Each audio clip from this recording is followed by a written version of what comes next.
melihat sisi positif seperti Bunda. Tapi Oke, selamat bergabung buat teman-teman yang baru gabung. Sambil nunggu kehadiran dari Mbak Angki. Sore hari ini aku akan bahas banyak dengan Mbak Angki soal bagaimana bisa membangun kepercayaan diri kita dengan keterbatasan. Keterbatasan bukan berarti bukan hanya milik orang-orang yang mungkin memang sudah dikasih Tuhan dengan keterbatasan yang ada, tapi juga bagaimana apapun, karena misalnya kita mau berangkat kerja hujan, itu juga jadi bikin kita mikir kan, oh iya ini terbatas, kita mau kerja hujan, gimana caranya ke depan misalnya kalau kita mungkin lagi tidak punya kendaraan. Nah selain itu juga keterbatasan lainnya juga sering banget kita hadapi, jadi bukan hanya soal bicara fisik. Halo, Apa kabar Mbak? loh aku yang harus nanya ke Mbak Angki duluan. Iya, tiba-tiba jadi moderator ya. Udah cocok. Mbak Angki apa kabar? Aku baik-baik. Alhamdulillah baik. Biasa kalau seperti captionnya Mbak Audra, kalau kerjaannya belum lancar sakit kepala gitu ya. Betul banget. Nah, jadi sore hari ini terima kasih sekali lagi buat Mbak Angki dan buat teman-teman yang bergabung di live Instagramnya sore hari ini. Aku akan ngobrol banyak dari Mbak Angki, aku akan nanya banyak, dan tentunya boleh juga teman-teman yang bertanya nanti langsung ke Mbak Angki ya. Boleh dong. Oh ya Mbak, suaranya ditinggiin dikit Mbak. Karena aku connect ke laptop supaya aku dengar Mbak ngomong apa. Gitu. Atau kalau, nah pakai itu biar suaranya gede. Sudah, cukup kedengaran? Sudah? Oke. Mbak Angki ini jadi menurut aku pribadi kerennya bukan hanya pada saat Mbak Angki terpilih menjadi salah satu staf milenial yang dipilih oleh Pak Presiden, tapi aku lihat biografinya Mbak Angki itu keren banget, menjadi finalis Abang None Jakarta Barat tepatnya, terus kemudian penulis buku juga, inspirator juga aku bisa bilang, dan banyak kayaknya hal-hal yang dilakuin Mbak Angki yang benar-benar bisa menyentuh dan menginspirasi. Makanya aku mengambil temanya adalah bagaimana bisa percaya diri dalam keterbatasan. Iya. Okay. Nah, Mbak Angki, saat ini terpilih menjadi staf khusus Presiden Joko Widodo. Memang itu cita-cita Mbak Angki dari kecil atau sebenarnya bukan cita-cita, Mbak? Kita dari kecil karena staf khusus kita nggak tahu ya. Jadi enggak dong, staf khusus presiden ini dipilih kan berdasarkan presiden yang menunjuk. Artinya bukan kita yang apply juga gitu. Jadi saat pertama kali ditanya untuk apa namanya dikatakan bahwa diterima menjadi staf khusus presiden oleh Pak Presiden, itu awalnya kita nggak tahu apa-apa. Karena kita pun juga baru tahu bahwa memang ada staf khusus presiden, ya kan. Jadi pertanyaan adalah kenapa saya, kenapa teman-teman gitu kan. Jadi karena memang pada kita staf khusus presiden ini kan memang punya background masing-masing ya. Kita inisiator di bidangnya kita masing-masing. Jadi pada akhirnya kita pun juga tidak ingin kehilangan jati diri kita. Kita tidak ingin kehilangan apa yang sudah kita kerjakan cukup lama. Karena pada akhirnya ini adalah suatu bentuk kebanggaan kita bahwa kita bisa membantu presiden. Udah waktunya kita untuk mengabdi kepada negara gitu. Jadi kalau mau dibilang cita-cita waktu kecil sih enggak juga, karena kita kecil kita nggak tahu kalau ada staf khusus presiden kan. Tapi karena ini adalah apresiasi, kebanggaan bagi kami untuk bisa mengabdi kepada negara gitu Mbak Audrey. Cita-citanya Mbak Angki emang waktu kecil pengen jadi apa sih Mbak? Waktu kecil aku tuh kalau bilang konkretnya itu nggak terlalu tahu, tapi kalau aku kecil tuh aku pengen banget menjadi wanita karir Mbak. Jadi wanita yang empower gitu, wanita yang kuat, wanita yang mandiri, pendidikan yang cukup tinggi, terus bisa mandiri gitu kan. Karena menjadi perempuan dengan kebutuhan khusus itu kan agak susah untuk kita menggapai cita-cita ya. Jadi kayaknya cita-citanya kita tuh kayak agak terbatas. Tapi buat aku ngerasa nggak ada yang nggak mungkin. Kita pasti bisa kalau memang kita diniatkan. Makanya kita berusaha untuk kayak menggapai cita-citanya itu kayak nggak ada yang nggak mungkin. Kalau kita bisa, pasti bisa. Tapi Mbak Angki, aku sering lihat postingan-postingan Mbak Angki nih. Memang jadi seorang penyandang disabilitas itu harus kerjanya lebih ekstra lagi ya Mbak, daripada orang-orang pada biasa. Sampai katanya bikin pusing kepala kalau kerja itu nggak sesuai dengan rencana gitu. Iya, kita tuh mungkin lebih ekstra daripada yang lain ya. Contoh, kayak waktu aku di sekolah, semua mungkin bisa pulang sekolah langsung pergi main gitu kan. Tapi kita yang disabilitas pulang sekolah, kita harus belajar lagi apa sih yang dipelajari dari sekolah, terus mempersiapkan diri untuk besok gitu. Jadi karena aku terbatas nih, karena kan pakai alat bentarnya, aku tunjukin alatnya. Jadi aku pakai alat ini di kedua telinga, karena kan aku nggak bisa dengar. Jadi kalau misalkan lagi di sekolah, aku nggak paham guruku ngomong apa. Jadi intinya pulang ke sekolah aku harus les kursus, belajar lagi itu kan. Jadi aku terbiasa bekerja 2 kali lipat. Jadi buat aku karena aku terbiasa dari kecil ya, karena dari kecil jadi ekstra lebih keras karena kenapa? Karena supaya kita terbiasa, karena supaya kita mengerti apa sih sebenarnya lagi dibicarakan sama orang, apa sih yang sebenarnya dilakukan sama orang. Kita butuh waktu untuk mengerti tentang itu. Jadi makanya kita bisa lebih ekstra gitu karena kita juga banyak hal yang terbatas, informasinya terbatas, tapi bagaimana kita bisa mendapatkan informasi yang sama. Nah, seperti itu. Dan menurut Mbak Angki, kerja keras itu juga bagian dari hobi sejak kecil sampai sekarang. Gimana Mbak? Jadi menurut Mbak Angki itu kerja keras adalah hobi Mbak Angki dari Mbak Angki masih kecil sampai sekarang ini. hobi aku tuh kayaknya nggak ada yang lain selain kerja kayaknya ya. Jadi kenapa aku suka banget dengan kerja? Karena gini Mbak, aku itu tidak terlalu mahir dengan hal-hal yang vokasi atau hal-hal yang informal. Mungkin orang lain bisa main gitar, mungkin orang lain bisa bernyanyi, orang lain bisa menjahit, orang lain bisa punya hobi memasak, itu kan vokasi. Aku menyadari diri aku tuh aku tidak punya kemampuan untuk itu. Jadi aku berusaha mungkin untuk menghibur diri aku sendiri. Sebenarnya kemampuan gue itu ada di mana ya, gitu kan? Karena aku suka banget sesuatu yang manajemen, mapping, ya kan. Jadi aku rasa itu adalah bakat yang menjadi hobi aku. Jadi makanya aku kalau dibilang Angki lo kerja keras banget ya karena emang itu hobinya gitu. Kalau memang itu udah tercapai itu jadi aku puas gitu. Nah apa yang kita kerjain itu jadi hobi dan bermanfaat untuk orang banyak itu kan menjadi value yang berkualitas untuk diri kita sendiri. Karena value atau nilai hidup yang kita miliki itu tidak bisa didapat kalau kita tidak kerja keras ya Mbak ya. Betul. Kita memang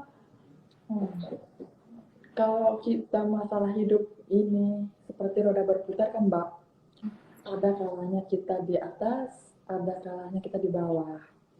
Saat kita berada di bawah, bagaimana caranya kita untuk bisa bertahan dengan keadaan supaya kita bisa bangkit, bisa naik ke posisi atas gitu. Jadi kita memang harus kerja keras. Tapi ketika kita sudah naik ke atas, udah berada di posisi yang kita inginkan, bagaimana caranya supaya kita tuh tetap empati. kita sadar kita berasal dari bawah. Suatu saat kita akan di bawah lagi. Paling tidak bagaimana kita bisa berkolaborasi membantu yang lagi di bawah untuk sama-sama naik ke atas gitu. Mbak Angki bisa ada sepositif ini pasti melewati banyak proses. Mbak Angki adalah lulusan juga The London School of Public Relations. Sama kayak aku juga Oh iya. batch Oh, batch berapa Mbak? Mbak Angki batch berapa? Batch 8. Aku Mbak batch ada. Oh gitu. Ngambil apa Mbak? Aku PR. Oh PR. Aku tahu sih S2-nya marketing komunikasi. Oke. Katanya ada cerita juga ya pada saat Mbak Angki down, kemudian ada seorang dosen yang menyemangati Mbak Angki pada saat Mbak Angki kuliah, makanya Mbak Angki bisa sepositif ini, betul? Oh iya sih, benar. Aku ingat banget, Dok. Aku bisa bertahan di zaman kuliah sampai sekarang itu adalah karena peran dosen-dosen aku juga. Aku ingat banget ketika setiap ada tugas untuk semacam presentasi, ya kan? Karena selalu ada presentasi tuh. Aku tuh ngerasa paling takut banget ketika mendapatkan tugas itu karena aku ngerasa aku nggak mampu karena aku takut berdiri di depan banyak orang, ya kan? Tapi dosen aku tuh yang bilang, Angki, kenapa kamu harus menutupi diri kamu bahwa kamu tidak bisa mendengar? Tunjukin aja sama semua orang bahwa kamu memang tidak bisa mendengar. Karena dengan itu, semua orang tahu kondisi kamu yang sebenarnya. Jadi nggak usah takut kalau memang kamu memang terbatas.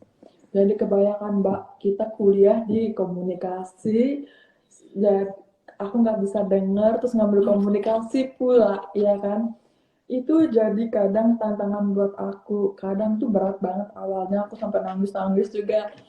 Tapi karena dosen aku memberikan kepercayaan, jadi aku kayak, oke kita coba ya. Jadi sekali, 2 kali presentasi melakukan tugas, ternyata ketakutan itu hanya ada dalam pikiran kita, tanpa kita mau mencobanya. Kalau kita bisa mencoba, kita akan melawan ketakutan itu dan menjadi terbiasa gitu. Jadi itu salah satu dosen yang aku melewati masa-masa zaman kuliah dengan kesulitan di lingkungan sekitar hingga pada akhirnya aku lulus pun dosen-dosenku yang tetap bantuin aku dari buku, dari social enterprise, dari saat sekarang aku menjadi jubir presiden. LSPR ini yang dosen-dosenku ini nggak pernah lupa gitu dari zaman aku masih kuliah, bahkan sekarang udah nikah, udah punya anak, udah jadi ibu-ibu gitu, dan selalu ada di saat dibutuhkan. Keren banget Mbak Angki. Mungkin bagi teman-teman yang ada di luar Jakarta yang join live Instagram sore hari ini, aku mau kasih background dikit bahwa kuliah di London School itu banyak tantangan ya Mbak. Tantangan bukan hanya soal mungkin kesulitan Mbak Angki untuk mendengar, tapi juga bagaimana hidup di tengah-tengah perempuan yang passion semua ya Mbak, yang apa? Kan banget ya. Dan itu kan menjadi salah satu tantangan buat Mbak Angki juga, betul? Iya, tantangan kesulitan untuk perempuan yang tidak bisa mendengar. Ini kita kan sehari-hari ini kita berusaha untuk first impression itu penting, iya kan? First impression. Walaupun kita bilang jangan lihat orangnya dari covernya, kita nggak tahu hasilnya. Benar sih, itu nggak salah. Tapi di lingkungan kita ini, apalagi lingkungan komunikasi, first impression itu penting sekali. Nggak harus mahal kan, tapi bagaimana ini juga bisa membuat impression pertama ketika ketemu orang. Apalagi aku yang berkebutuhan khusus ya.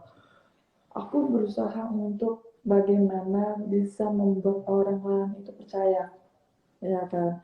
Bagaimana membuat orang lain itu mau berteman dengan kita. Jadi kalau dulu sebelum aku pakai jilbab, kan alat aku kelihatan banget ya kan. Jadi kan banyak orang yang itu apa sih yang dalam telinga kamu? Memang kamu pakai apa? Awal-awalnya tuh aku takut, Mbak. Tapi lama-lama kayak jadi bahan cerita, bahan ngobrol sama orang. Oh iya, ini alat aku nggak bisa dengar, gitu. Jadi berusaha mungkin keterbatasan aku miliki ini bukan menjadi penghalang untuk kita bisa berteman dengan siapapun. Keterbatasan ini orang akan mengerti tentang keterbatasan kita apabila kita itu bisa apa ya namanya menjelaskan kembali. Nah kan kadang-kadang kan orang suka bisik-bisik ya, kasihan ya dia gitu. Iya. Tapi iya kan, tapi kalau kita baper ya udah kelar. Tapi bagaimana caranya kita berusaha menjelaskan aja. Bagaimana beradaptasi dengan disabilitas, bagaimana kita bisa menjadi disabilitas, sehingga itu bisa menjadikan ilmu baru untuk orang lain. Gitu. Makanya penting banget ketika kita sudah bergaul istilahnya, sudah berada di luar, kita balik lagi ke dalam ya Mbak. Karena Mbak Anggi pernah nulis bahwa kita harus fokus pada diri sendiri, bukannya untuk egois, tapi untuk menghargai diri kita. Benar, benar. Kita harus sayang sama diri kita sendiri. Karena kenapa? Kenapa? Kalau kita bergantung sama orang, orang kan punya permasalahannya masing-masing, ya kan? Kalau kita sudah sayang sama diri kita sendiri, kita menerima diri kita sendiri apa adanya, bahkan kita bisa lebih menghargai orang, ya kan? Bahkan kita bisa lebih mengerti orang, karena setiap setiap orang lain itu punya keunikannya masing-masing, termasuk diri kita sendiri. Jadi jangan lagi untuk kita membandingkan diri kita sama orang lain, ya kan? Karena itu nggak akan ada habis-habisnya. Kalau kita fokus dengan diri kita sendiri, apa sih sebenarnya keterbatasan kita, apa sih sebenarnya kelebihannya kita, insya Allah sih kita lebih nyaman untuk menjalani kehidupan kita. Oke. Mbak Angki, sebelum aku lanjut tanya lagi Mbak Angki, aku mau sapa dulu ya buat teman-teman yang ikut IG Live, boleh? Oke. Ini ada dari Kumku yang bilang bahwa Mbak Angki inspiring woman, proud of you. Thank you. Terus kemudian ada juga dari Bella, cantik banget Mbak Angki. Nah ini rahasianya Mbak Angki bisa cantik ini terus jadi finalis Abnon lagi. Itu gimana Mbak? Gimana ya Mbak? Tadi kan ada yang bilang Mbak Angki nih, cantik banget Mbak Angki. Nah terus kemudian aku juga jadi keinget Mbak Angki jadi finalis. Semua perempuan itu pasti cantik. Semua perempuan itu pasti cantik. Hanya saja bagaimana kita bisa menciptakan karakter dirinya kita. Jadi, ya kan, tiap orang itu cantiknya relatif, tapi bagaimana kita bisa menciptakan karakternya diri kita. Kalau kita sudah menemukan karakternya diri kita, itu akan keluar sendiri auranya, benar nggak Mbak? Iya kan? Tapi ini sendiri. Mbak Angki, mungkin banyak dari teman-teman yang muda bertanya gimana sih mau ciptain karakter, gimana caranya Mbak? Nah, kalau karakter diri, kalau aku sih harus sederhana. Kalau ini kertas kosong, ya kan? Kita bisa tulis apa kekurangan kita, apa kelebihannya kita. Ini tulis saja. Aku yakin pasti lebih banyak kekurangannya daripada kelebihannya, ya kan? Karena kenapa? Karena setiap orang itu ngerasa dirinya tuh kayak nggak berharga gitu, iya kan? Nah, kalau kita tidak bisa mengetahui kelebihannya kita, nggak apa-apa kok kita tanya sama orang. Menurut kamu kita tuh seperti apa? Nah, kan kita bisa nulis. Nah, dari ini kita bisa tahu bahwa sebenarnya kelebihan kita itu bisa menjadi sesuatu yang kita banggakan, bisa menjadi sesuatu yang bisa kita terapkan kepada diri kita sendiri, ya kan? Tanpa harus kita fokus dengan keterbatasannya kita. Ya, kalau misalkan kita kalau kita fokus dengan terbatas, karakter diri kita tidak akan keluar karena kita terlalu tertekan, karena kita tidak menghargai diri kita sendiri. Kalau misalkan positifnya, Misalnya kita lebih empati sama orang, ya kan? Atau kita suka banget dengan sesuatu yang masak misalnya gitu. Artinya apa? Dengan masakan ini kita bisa berbagi sama orang, ya kan? Itu kan perempuan, wah hebat ya dia bisa masak, masaknya itu adalah untuk berbagi sama orang. Karakternya akan keluar sebagai perempuan yang bisa karakter skillnya bagus dan dia juga berbagi sama orang. Nah, itu menciptakan karakter itu seperti itu. Sama halnya waktu aku dulu, aku tahu bahwa aku tidak bisa mendengar. Tapi bagaimana caranya tidak bisa mendengarkan aku ini menjadi sesuatu kelebihan. Artinya, aku jujur aja sama orang, maaf saya nggak bisa dengar. Tapi aku nggak akan menyalahkan diri aku tidak bisa dengar. Aku tidak akan menyalahkan orang lain, aku tidak bisa dengar. Tapi dengan aku tidak bisa dengar, apa yang aku lakuin? Aku mencoba untuk sekolah, aku mencoba kuliah, berinteraksi sama orang lain, terus karirnya coba dia lebih konsisten, hingga pada akhirnya karakter itu kita yang ciptakan, orang lain yang uh, apa ya interest gitu loh, yang seorang Angki itu adalah karakter yang dibentuk itu bagaimana pandangan orang terhadap kita itu Mbak. Aku jadi ingat Mbak Angki ada yang pernah ngomong kalau perempuan itu bukan hanya make up baru cantik, tapi dari inner beauty-nya yang membuat orang itu cantik atau ganteng. Betul. Nah, make up ini kan pelengkap. Sebelum make up, skincare-nya juga jangan lupa. Jadi gini, kalau semua orang perempuan, beauty luar dan dalam. Inner itu sederhananya aja. Jangan terlalu sering dengki sama orang lain. Jangan terlalu sering iri sama orang lain. Bagaimana kita bisa fokus dengan inner beauty kita, menjadikan diri kita cukup ikhlas, menjadikan diri kita untuk pemaaf, dan mindsetnya kita itu positif. Itu akan membuat kita jauh lebih tenang, tanpa harus merusuh hal-hal yang menurut kita nggak penting gitu ya, maksudnya yang membuat kita menjadi dengki yang nggak bahagia gitu. Nah, kalau kita ngerasa kita sudah berdamai dengan diri kita sendiri, nah begitu dengan tampilan make up kita, ya udah lengkap gitu. Make upnya kita yang cocok sama kita, gitu kan. Setidaknya pakai bedak, alis minimal aja, pakai lipstick. Karena kenapa? Karena kan perempuan pun sebenarnya suka dengan hal sesuatu yang berbau dengan make up ataupun fashion ataupun segala hal gitu. Nah, hal-hal itu pun nggak salah, cuman jangan fokus di make up, terus hatinya kita nggak tertata dengan baik gitu. Jadi memang mesti seimbang.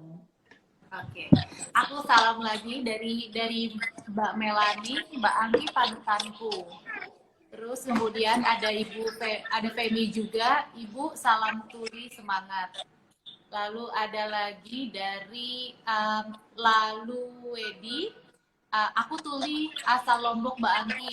Terus ada lagi Teka Rismiati, aku tuli asal Semarang. Kemudian ada lagi aku tunarungu asal Lampung. Teh Angki pinter bicara yang bagus ya, gitu. Terus kemudian, ini ada pertanyaan Mbak Angki dari Lalu Wedi. Assalamualaikum warahmatullahi wabarakatuh. Kemarin lamaran ke PT Indomaret dari Lombok, tapi tidak ada disabilitas tuli karena bingung. Ada jawaban Mbak Angki? Oke. Untuk pekerjaan, siapapun ketika kita melamar pekerjaan, itu melewati proses-prosesnya kan. Prosesnya.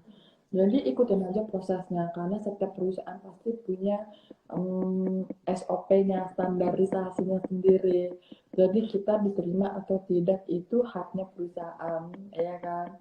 Jadi yang utama bagaimana kita bisa menyiapkan diri kita supaya kita siap berkompetisi sama orang-orang lain itu. Jadi jangan menyalahkan diri disabilitas terus kita nggak diterima, jangan. Yakinkan bahwa kita disabilitas tapi kita mampu. Kalaupun kita nggak diterima, mungkin kita belum cocok. Masih ada pekerjaan-pekerjaan lainnya yang menunggu gitu. Oke, berikutnya lagi dari Nazi. Hai Ibu Angki, keren banget. Saya juga sebagai penyandang disabilitas tunarungu dan pengguna cochlear implant, alat bantu dengar. Ya, Terus ibu kemudian jadi ibu dari anak yang tunarungu dan menggunakan implan ya. uh, oh ibu ini ada apa? Nazi ini adalah penyandang disabilitas tunarungu dan pengguna cochlear implant. Jadi ia ini adalah penyandang disabilitas yang nyapa Mbak Angki. Ya, pertanyaannya apa Mbak? Nggak ada sih, cuman hanya menyesalkan aja. Kemudian ada lagi dari Gerkatin, keren, Angki tetap semangat. Semua semangat semua. Ini rata-rata kita hari ini dapat semangat ya dari banyak orang ya, walaupun sore-sore begini. Nah, ini Mbak Angki banyak banget yang ngucapin semangat nih, semangat Mbak Angki, keren. Terus kemudian apalagi nih, Mbak Angki keren banget dari Melani. Terus kemudian ada yang mengucapkan halo lagi, halo Andri, saya tunarungu. Mbak Angki pernah nyangka nggak sih Mbak Angki dengan Mbak Angki kan di usia 10 tahun ya Mbak, 10 tahun kehilangan pendengaran.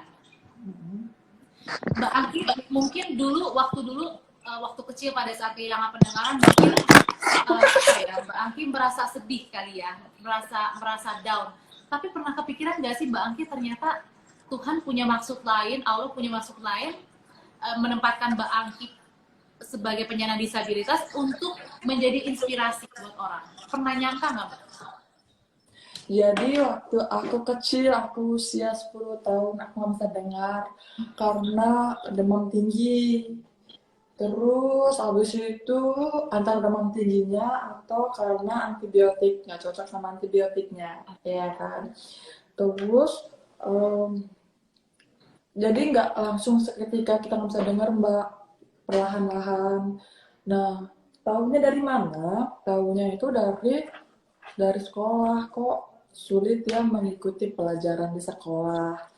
Terus sering banget aku dibully sama orang karena aku kayak kalau ngomong itu suka nggak bisa dengar, nggak nyambung gitu. Dipanggil juga nggak nengok. Ya, jadi akhirnya dibawa ke dokter sama mamaku, dibawa ke dokter. Dan benar begitu diperiksa memang aku ada mengalami permasalahan tidak bisa mendengar, ya kan. Terus habis itu shock dong, ya kan, kaget. Loh kayaknya kita baik-baik aja, kenapa kok bisa tiba-tiba nggak bisa mendengar.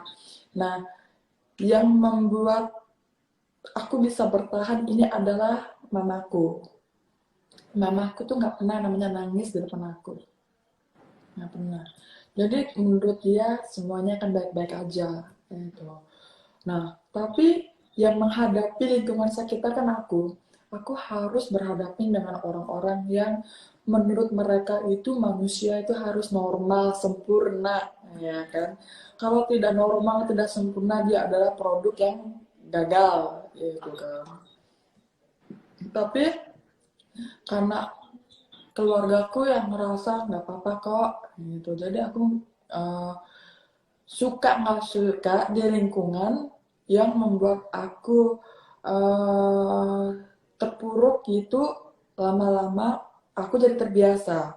Cuman semakin kita dewasa, aku jadi ngerasa aku nggak suka berada di lingkungan yang membuat aku tidak berkembang. Oke. Aku nggak suka berada di lingkungan yang orang justru menjatuhkan. Aku berusaha untuk mencari lingkungan yang saling gotong royong, yang saling toleransi, yang saling menerima satu sama lain. Kalau kita sudah nyaman dengan lingkungan itu, kita kan akan merasa dihargai walaupun kita berbeda, ya kan? Jadi kuncinya cuma itu. Kalau kita berada di lingkungan yang tidak membuat kita berkembang, nggak harus bertahan, Tapi kita bisa meninggalkan lingkungan itu, mencari lingkungan yang benar-benar membuat kita merasa kita nyaman, menjadi diri kita apa adanya. Nah, kalau kita sudah menemukan diri kita dan lingkungan kita nyaman seperti itu, Mbak, jadi yang merasa eh, kita akan berkembang, diri kita tuh akan berkembang. Kehidupan kita akan baik-baik aja, walaupun terbatas. Mbak Angki, kepikiran nggak, mungkin waktu kecil kan nggak kepikiran ya, kalau Mbak Angki ternyata dikasih memang takdirnya pada saat usia 10 tidak bisa mendengar, lalu kemudian di usia sekarang 30-an justru Mbak Angki bisa menginspirasi orang-orang banyak. Nggak dong, nggak kepikiran sama sekali. Nggak kepikiran dong. Yang pasti titik awal mulanya itu karena aku suka banget baca buku Helen Keller. Ya kan? Aku suka banget buku Helen Keller. Terus aku baca seorang perempuan disabilitasnya tidak bisa mendengar dan tidak bisa melihat, tapi dia aja mampu untuk menginspirasi banyak orang. Dengan apa? Dengan buku. Buku yang dia tulis bertahun-tahun itu bukunya selalu ada. Dari kita kecil sampai kita sekarang buku itu selalu ada. Ceritanya Helen Keller itu benar-benar sangat berbekas banget di aku. Hingga pada akhirnya aku mencoba untuk mengikuti caranya Helen Keller begitu, membuat buku. Karena apa? Buku yang aku buat pertama perempuan tunarungu menembus batas. Itu kayak semacam bentuk suara seorang disabilitas ini ada di tengah-tengah masyarakat dan berusaha untuk menggapai mimpi, tapi terhambat banyak hal. Dan ternyata buku itu booming banget 2011. Booming banget 2011. Kenapa? Dari situlah karirku dimulai. Nah, dari buku itu, terus aku bisa mandiri dengan hidup aku sendiri, yaitu independen. Terus banyak hal yang bisa aku kerjain, banyak kesempatan yang bisa aku dapatkan, belajar di dalam negeri, bahkan sampai ke luar negeri, pernah mendapatkan beasiswa juga. Jadi itu hal-hal kayak gitu dari kecil itu aku nggak kebayang sampai aku membaca buku Helen Keller itu. Hingga sekarang aku bisa menerbitkan 3 buku. Itu karena inspirasi aku terhadap cerita Helen Keller. Mbak Angki, ini ada yang nanya untuk Mbak Angki dari Farah Fauzia. Nanya bahwa, halo Mbak Angki, anak saya mengalami tunarungu. Kemarin baru selesai operasi implan koklea. Ada yang ingin disampaikan Mbak Angki untuk ibu-ibu yang menghadapi anaknya tidak bisa mendengar atau mungkin kekurangan yang lain? Oke. Nah, anak saya mengalami tunarungu kemarin baru selesai. Oke, ya. Tunarungu tuli pakai alat atau tidak, atau operasi koklea, apapun caranya itu orang tua pasti tahu yang terbaik untuk anak-anaknya, ya kan? Hal itu nggak ada yang salah, itu dijalankan. Yang paling utama adalah bagaimana mendidik anak dengan disabilitas supaya nyaman sama dirinya sendiri, percaya sama dirinya sendiri, sehingga dia mau membuka dirinya kepada orang lain. Karena anak dengan disabilitas itu merasa dirinya berbeda dengan orang lain, sehingga dia tidak mau bertemu dengan banyak orang, ya kan? Hal itu adalah peran orang tua di sini sangat dibutuhkan. Memastikan bahwa anak akan baik-baik aja, bahwa anak ingin berteman dengan orang lain, bahwa anak tidak selalu diketek sama orang tua, tapi anak mau berkembang. Nah, walau dengan anak yang terbatas, tapi bagaimana caranya seorang anak ini bisa tumbuh dengan prestasinya. Prestasi itu tidak harus dengan akademi. Prestasi itu disesuaikan dengan kemampuan anak.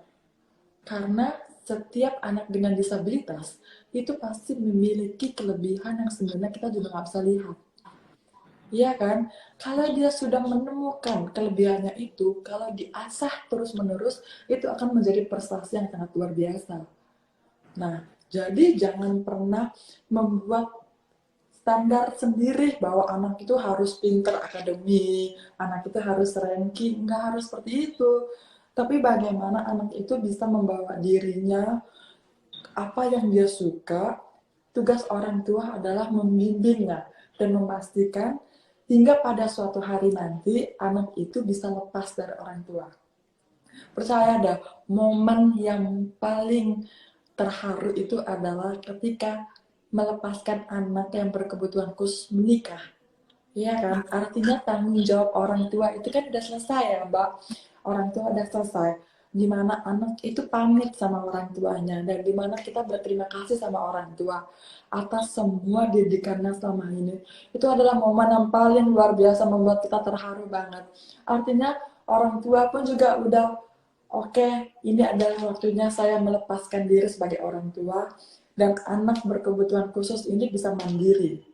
Mandiri menghidupinya diri sendiri, udah punya keluarga sendiri, mandiri secara ekonomi, ya kan? Artinya orang tua manapun yang tidak akan berkaca-kaca melepaskan hal seperti itu ya Mbak ya. Tapi aku yakin setiap orang tua yang memiliki anak berkebutuhan khusus adalah orang tua yang istimewa. Dan aku lihat apa yang dari jawabannya Mbak Angki ini juga pasti melihat juga dari orang tua Mbak Angki ya, yang begitu sabar, tidak menyalahkan diri. Mungkin ada orang tua yang menyalahkan, kok anak saya begini ya, apa dosa yang saya punya gitu kan Mbak. Kadang ada mungkin orang tua yang seperti itu. Jadi kadang-kali bukan anaknya yang tidak menerima, tapi orang tuanya yang tidak menerima. Sebenarnya banyak banget lah Mbak orang tua yang tidak menerima anak-anak disabilitas. Itu sampai sekarang tuh banyak. Karena apa? Karena yaitu lingkungan yang membuat orang tua ngerasa hidup ini harus sempurna. Karena mungkin terlalu berpikir menanggapi apa yang menjadi omongan orang lain di luar. Ataupun keluarga lain di luar. Kasihan banget ya anaknya, gitu kan. Ini butuh keikhlasan yang sangat luar biasa sebagai orang tua untuk menerima anaknya apa adanya. Sebagai orang tua kan ikhlaskan diri dulu ya untuk menerima, oh saya memiliki anak yang berkebutuhan khusus. Mikirnya udah jauh kemana-mana. Gimana anak saya kalau gede, gimana anak saya kalau sekolah, gimana anak saya kalau ketemu orang gitu kan. Tapi pikirkan dulu bondingnya. Bonding antara orang tua dan anak. Kita ini udah saling menerima atau belum? Esensi sebagai orang tua dengan anak berkebutuhan khusus. Kayak aku berkebutuhan khusus, anakku tidak berkebutuhan khusus. Dan aku harus menciptakan bonding ini kan. Apakah anaknya terima ibunya berkebutuhan khusus? Iya kan? Dia mah enggak, dia malu apa enggak? Kayak itu aja dulu yang diselesaikan. Kalau urusan hati, bonding ini udah selesai kan? Apabila kita keluar dari rumah, kita menghadapi dengan banyak orang, kita itu udah bodo amat dengan apa yang dikatain sama orang lain, ya kan? Nah, makanya itu yang buat aku bilang, bonding antara orang tua dan anak itu penting banget. Mbak Angki, ada yang mau tanya ini, Mbak Angki izin bertanya gimana caranya mengatasi kekurangan dalam hal public speaking. Mengatasi kekurangan dalam hal public speaking gimana nih? Kekurangan apa dulu nih? Kekurangannya kita public speaking atau kekurangan diri kita? Mungkin tidak percaya ketika ngomong, kan nggak semua orang percaya ketika harus ngomong di depan umum Mbak Angki. Oh, ini kalau Mbak Audra lebih jago jawabnya nih. Iya, karena kita orang komunikasi ya Mbak ya. Jadi kalau dari aku, gimana nih Mbak?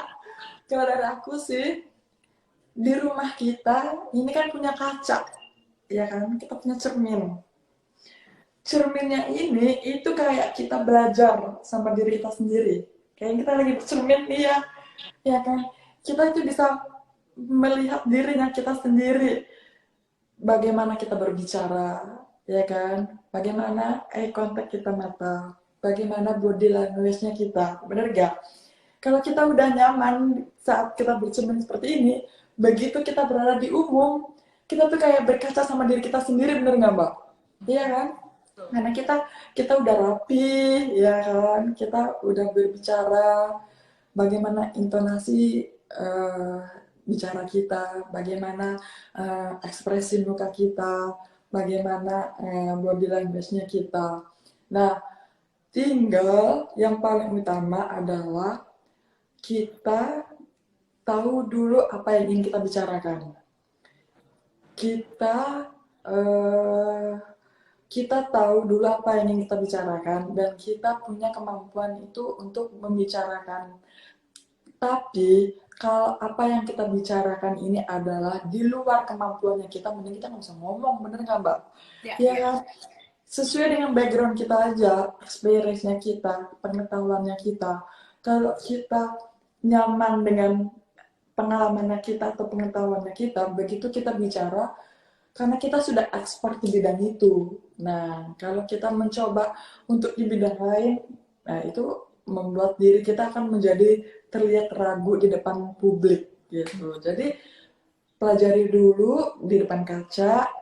Nah, itu pertama. Yang kedua adalah bagaimana kita bisa memahami betul substansi yang ingin kita bicarakan. Thank you Mbak Angki. Nah kemudian ada yang nanya lagi nih dari Herliana Fitri, bagaimana cara meyakinkan calon mertua kalau saya seorang hard of hearing? Wah, curhat calongan ini ya. Calon mertua nih, curhat calongan. Nih, yang dulu ipar aku baca nggak di sini ya? Nah, pacaran ataupun kita mau menikah ini kan bukan perihal pasangan, tapi perihal keluarga. Nah, bagaimana cara meyakinkan mertua itu dimulai dari pasangannya kita. Nah, pasangannya kita ini bisa nggak membawa impression yang positif terhadap orang tuanya, ya kan? Nah, kalau pasangannya kita ini bisa seperti itu, artinya kita sudah lolos dengan calon mertuanya kita, ya kan? Nah, karena pada saat kita menikah, kita kan berkompromi dengan pasangannya kita, ya kan? Nah, begitu juga kita melindungi pasangan kita di orang tua kita masing-masing. Nah, kalau pasangannya kita bisa berkompromi tentang kita kepada orang tua, artinya kita bisa mendapatkan nilai plus kepada calon mertuanya kita, ya kan? Nah, saat pertemuan datang, jangan lupa bawa apa ya, jangan kosong tangan gitu, apapun itu, ya. Terus itu jujur aja padanya. Kalau memang kita nggak bisa dengar, ya bilang kita nggak bisa dengar. Nah, kalau orang tua calon mertua kita menerima, artinya kita berada di lingkungan yang saling menerima satu sama lain. Tapi kalau calon mertua kita tidak menerima kita karena kita tidak bisa mendengar, artinya jangan dipaksa. Walaupun kita sayang banget ya sama pasangannya kita. Tapi kalau hal itu aja dia nggak terima, bagaimana ketika kita nikah nanti? Ya kan? Nikahan itu kan bukan cuma sepasang, tapi keluarga besar. Artinya, kalau sesama pasangan sudah enak, sesama keluarga juga enak, itu kita terus jalan. Orang tua kita aja nerima kita kalau kita tidak bisa mendengar atau disabilitas. Masa orang lain nggak bisa nerima kita? Iya kan? Artinya, kalau misalkan calon mertua kita udah sayang, apa adanya, lanjutkan saja. Oke, Mbak Angki, nggak terasa nih udah hampir 1 jam ngobrol bareng Mbak Angki. Makasih banyak loh Mbak Angki sudah begitu luar biasa komunikasi. Ada satu pertanyaan terakhir sebelum kita tutup Mbak Angki. Apa? Mbak Angki, kalau Mbak Angki misalnya punya keinginan lagi, Mbak Angki akan pilih mana? Mbak Angki dilahirkan atau diciptakan memang Tuhan dengan penyandang disabilitas di usia 10 tahun, atau Mbak Angki kalau bisa flashback lagi, Mbak Angki ingin menjadi orang yang betul-betul sampai sekarang ini adalah seseorang yang ya sempurna bisa mendengar? Gimana Mbak? Gimana Mbak? Kalau Gimana? kalau Mbak Angki boleh lihat ke belakang nih, Mbak Angki pilih mana? Mbak Angki yang sekarang dengan keterbatasan Mbak Angki di usia 10 tahun yang tidak bisa mendengar, atau Mbak Angki pengen aku tetap bisa dengar dan tidak ada tuh penyandang disabilitas di diri aku gitu. Kalau boleh pilih aku pengen yang sekarang aja deh. Kenapa? Karena aku mencoba untuk mengapresiasi diri aku melewati drama-drama yang dulu. Karena aku Drama sudah Korea bukan? melewati, ya dong Tapi Mbak, aku sudah melewati susahnya hidup untuk menerima diri sendiri. Aku sudah melewati bagaimana orang lain itu bisa menerima aku apa adanya. Jadi itu perlu waktu bertahun-tahun ya untuk aku bisa bertahan sampai saat ini gitu. Jadi kalau boleh aku memilih saat ini karena kenapa? Aku memberikan apresiasi terhadap diri aku sendiri. Aku bisa uh, bernafas lebih lega, aku bisa membanggakan orang tuaku, aku bisa lebih nyaman menyayangi anak-anakku, aku bisa lebih nyaman dengan ketemu orang, ketemu teman-teman, ketemu orang baru, daripada yang dulu aku ngelewatin banyak hal. Jadi suamiku pun bilang, kamu tuh udah melewati banyak hal yang menurut kamu itu adalah kriklik-kriklik hidup. Inilah kamu bisa menikmati waktunya kamu. Jadi berikan yang terbaik untuk diri kamu yang apa adanya gitu. Itu Mbak. terima kasih Mbak Angki Yudhistia sudah mau Sama-sama. hari ini, menginspirasi banget Mbak. Kadang suka malu sama kita yang dilahirkan memang ya begitu sempurna tapi kita nggak ngelakuin apa-apa gitu Mbak. Thank you Mbak. Thank you banget sudah diberi kesempatan untuk bisa ngobrol dan sharing sama teman-teman. Terima kasih Mbak Angki, aku yang bilang makasih banget, dan terima kasih juga buat teman-teman yang udah mau ikut. Satu lagi Mbak Angki mungkin mau ucapin apa buat teman-teman saat ini yang tadi udah ikutin live IG bersama Mbak Angki. Kalau cuman aku sih saat ini adalah paling tidak satu, jaga kesehatan saja. Iya. Itu doang. Jangan lupa selalu pakai masker. Ya, selalu pakai masker. Karena kenapa? Karena ini supaya untuk menjaga kesehatan kita. Terima kasih sekali lagi Mbak Angki, kapan-kapan mau ya aku ajak lagi Mbak Angki. Siap, makasih Mbak Angki. Sampai ketemu. Thank you. Terima kasih Mbak.